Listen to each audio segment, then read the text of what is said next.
Ini adalah kisah manusia yang terpapar radiasi sangat tinggi di Jepang. Pada akhir September tahun 1999, menjadi hari paling mengerikan bagi Hisashi Oichi serta dua temannya yaitu Masato Shinohara dan Yutaka Yokokawa. Mereka adalah karyawan pembangkit listrik tenaga nuklir di Jepang. Siapa sangka di hari itu mereka akan mengalami hal buruk. Mereka mengalami kecelakaan kerja yang berakibat sangat fatal. Insiden ini berawal dari penelitian khusus yang dilakukan Jeko di PLTN Tokaimura. Hisashi Oichi adalah salah satu teknisi di PLTN Tokaimura yang bertugas melarutkan dan mencampur uranium oksida yang diperkaya dengan asam nitrat untuk penelitian tersebut. Namun sayangnya pada saat itu, Hisashi dan Masato melakukan kesalahan. Mereka secara tidak sengaja menuang uranium melebihi batas yang ditentukan. Akibatnya, campuran cairan itu melepaskan radiasi neutron dan sinar gamma yang berbahaya yang menyebar ke seluruh ruangan dan memicu ledakan, yang akhirnya menyebabkan para pekerja itu terpapar radiasi. Terdapat 49 orang yang terpapar radiasi, namun ada 2 orang yang terkena radiasi sangat parah hingga menyebabkan kematian. Dia adalah Hisashi. Hisashi adalah salah satu orang yang mendapatkan dampak paling parah karena dia berdiri tepat di depan tangki itu. Insiden itu memicu reaksi berantai hingga hampir 20 jam. Tanda buruk itu terjadi dengan munculnya kilatan cahaya berwarna biru yang akhirnya disebut sebagai radiasi Cherenkov. Kilatan tersebut timbul dari pelepasan radiasi reaksi nuklir yang tidak terkendali. Hisashi dan Masato menjadi mual, lalu mereka menjadi pingsan. Yutaka Yokogawa yang sedang duduk di depan meja langsung menelpon untuk meminta bantuan. Mereka bertiga segera dibawa untuk segera diselamatkan. Tahukah kamu, setiap manusia ternyata menerima efek radiasi yang berasal dari lingkungan. Nilai batas dosis untuk masyarakat adalah sebesar 1 milisievert per tahun. Sedangkan untuk para pekerja radiasi, 20 milisievert untuk 5 tahun. Tapi Hisashi Oichi mendapatkan dosis yang sangat melebihi batas dari dosis nuklir yang seharusnya diterima oleh manusia. Dalam kejadian mengerikan itu, Hisashi Oichi menerima 17 sievert, lalu Masato Shinohara menerima 10 sievert, sedangkan Yutaka Yokokawa menerima 3 sievert. Ketiganya dibawa ke National Institute of Radiological Sciences di Chiba. Ini kalau salah ngomong mohon maaf ya. Tempat itu tepat di sebelah timur Tokyo. Hasil tes terhadap Hisashi dan Masato menunjukkan jumlah darah limfatik mereka turun hingga hampir 0 dan gejalanya mulai dari mual, diare, dan dehidrasi. Ketika mereka dibawa pertama kali untuk diselamatkan, kondisi mereka masih terlihat biasa saja dari luar, namun sebenarnya mereka merasakan kesakitan dari dalam. Lalu 3 hari setelah kecelakaan itu, kedua pria yang terpapar radiasi parah yaitu Hisashi dan Masato dipindahkan ke Rumah Sakit Universitas Tokyo untuk operasi transfusi.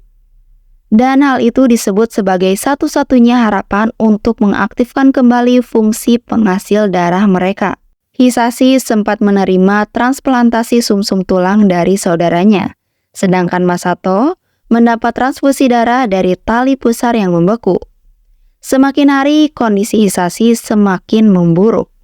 Setelah terpapar radiasi, kulitnya mengalami luka bakar yang parah di seluruh tubuhnya. Luka bakar ini menyebabkan kulitnya menjadi kemerahan dan terkelupas. Hisashi juga mengalami infeksi di beberapa bagian tubuhnya. Hisashi mengalami luka bakar di sekitar mata dan mengalami infeksi pada matanya. Dia kehilangan penglihatannya selama masa perawatan dan mengalami kebutaan permanen. Bukan hanya itu, Hisashi juga mengalami kegagalan organ, serta mengalami berbagai hal lain yang mengerikan seperti kromosomnya hancur, sel darah putihnya nyaris 0, dan ususnya meleleh. Gak kebayang ya guys rasa sakitnya itu kayak gimana? Kondisi ini yang membuat Hisashi terus merintih kesakitan. Bahkan, dia sempat berkata, "Saya tidak tahan lagi. Saya bukan kelinci percobaan." Setelah dia dihubungkan ke ventilator dan kehilangan kemampuan berbicaranya, Hisashi menyatakan keinginan untuk pulang. Entah dokter membiarkan Hisashi tetap hidup sebagai kelinci percobaan atau tidak, tapi dokter secara hukum berkewajiban untuk merawat Hisashi sampai tidak ada lagi yang bisa dilakukan oleh dokter. Siapapun kalau merasakan seperti Hisashi, kayaknya pasti akan berpikir hal yang sama. Lebih baik langsung pergi selamanya daripada merasakan seperti itu. Radiasi itu telah membunuh kromosom yang biasanya memungkinkan kulitnya beregenerasi, sehingga lapisan luar yang melindungi tubuhnya perlahan-lahan lenyap. Karena itu, rasa sakitnya pun menjadi sangat luar biasa. Lalu 2 minggu setelah kecelakaan itu, dia tidak bisa lagi makan dan harus diberi makan melalui infus. Pada hari ke-59, jantung Hisashi sempat berhenti berdetak selama 50 menit. Ketegangan di hatinya sebanding dengan seseorang yang berlari maraton. Padahal, Hisashi nggak ngapa-ngapain kan ya? Dia diresusitasi dan diberi obat untuk meringankan beban jantungnya. Diperkirakan jumlah radiasi yang dialami tubuh Hisashi serupa dengan yang terjadi di epicentrum bom atom yang dijatuhkan di Hiroshima. Efek radiasi yang tinggi semengerikan itu ya guys. Efek dari radiasi itu pun menghancurkan DNA dan sistem kekebalan Hisashi. Lalu di hari ke-83, pada 21 Desember larut malam, Hisashi kembali mengalami serangan jantung. Pada malam itu tubuhnya menyerah. Keputusan pun dibuat antara dokter dan keluarga untuk tidak melakukan resusitasi. Pada malam itu, Hisashi pun meninggal karena kegagalan banyak organ. Dia meninggal dengan tersiksa karena harus menahan sakit akibat radiasi, tapi aku rasa dia juga merasakan tenang karena akhirnya bisa lepas dari badannya yang sudah rusak karena radiasi. Karena kejadian itu, Hisashi Oichi juga disebut sebagai manusia paling radioaktif dan juga manusia yang hidup tanpa DNA. Lalu bagaimana dengan Masato Shinohara? Masato Shinohara dia sempat bertahan lebih lama. Meskipun radiasi yang dia terima tidak sebesar yang diterima Hisashi, tetapi keadaannya pun tidak baik-baik saja. Enggak beda jauh lah dari Hisashi, cuma mungkin Masato lebih lama prosesnya. Masato sempat bertahan, namun akhirnya Masato pun menghembuskan nafas terakhirnya pada 27 April tahun 2000. Dia juga merasakan penderitaan karena radiasi itu. Lalu bagaimana kabar Yutaka Yokokawa? Kabar Yutaka Yokokawa yang terpapar radiasi tidak sebesar yang diterima kedua temannya. Dia berhasil selamat untungnya. Dia sempat dirawat di rumah sakit selama 3 bulan. Tetapi setelah itu kehidupannya pun berubah drastis. Yutaka yang merupakan supervisor teknisi dari tim itu, pada tahun 2000 didakwa atas tuduhan kelalaian. Perdana Menteri Jepang saat itu yang bernama Keijo Obuchi mengeluarkan pernyataan yang menyatakan bela sungkawa kepada keluarga pekerja dan berjanji untuk meningkatkan langkah-langkah keselamatan nuklir. Investigasi pun dilakukan. Investigasi pemerintah Jepang menyimpulkan bahwa penyebab utama kecelakaan tersebut karena pengawasan peraturan yang tidak memadai, kurangnya keselamatan yang tidak tepat, juga pelatihan dan kualifikasi pekerja yang tidak memadai.